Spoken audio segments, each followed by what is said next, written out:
Welcome. In this video I will show you how to enable or disable Intel Virtualization Technology on LENOVO V15.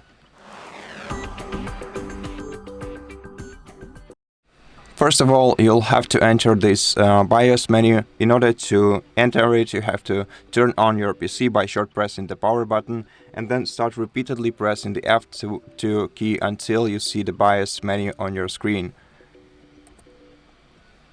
Then in this setup menu, you're gonna have to navigate with your left and right arrow keys to change tabs, and down and up arrow keys to select values.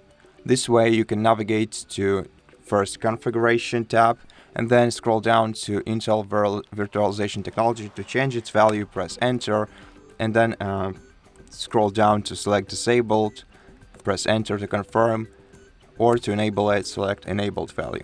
To apply changes, press F10 and yes, and enter to confirm.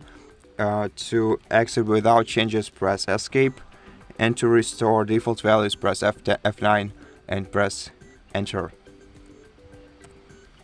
And that's it. Thank you for watching this video. If you liked it, please consider subscribing to our channel, leave us a like and a comment below, and I'll see you in the next one.